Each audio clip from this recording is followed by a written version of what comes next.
Slack, your quick start guide to Slack 101. Whether you're a complete beginner or someone just looking to refresh your knowledge, this tutorial is designed to guide you through the basics of getting started with Slack. So let's dive right in. First, you'll want to head to the Slack website. If you're new, sign up to create a new workspace, or if you've already established a space, simply log into your existing account. For convenience, you can download the Slack desktop app or mobile app or use the web version right from your browser. This variety gives you the flexibility to access Slack whenever and wherever suits you best, keeping you connected with your team on the go.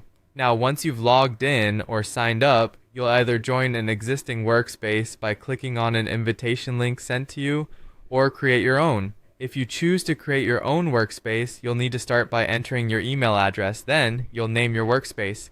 This should ideally reflect the team or project it represents.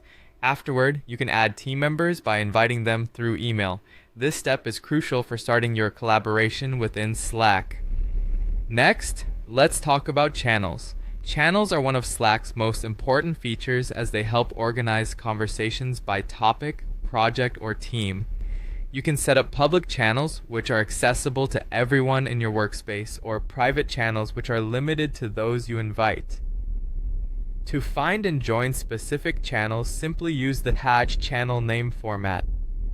This keeps your conversations focused and relevant, ensuring everyone stays on the same page.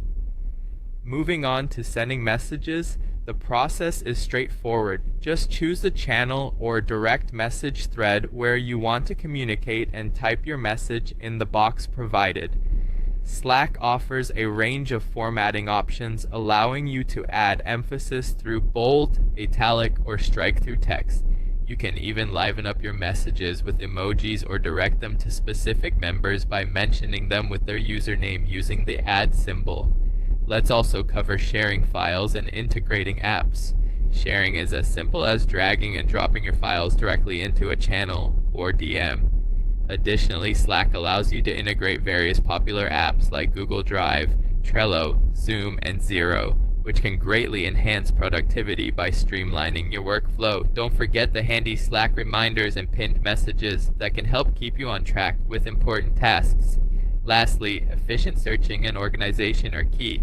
Use the search bar to find past messages, files, or links quickly.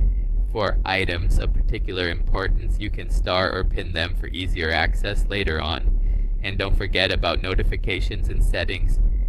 Customize these to manage both channel-specific and overall notifications. Enable Do Not Disturb during focus times, and adjust your profile to communicate your status to the team. These steps should get you well on your way to effectively using Slack for your personal and team projects. Thanks for following along, and happy slacking.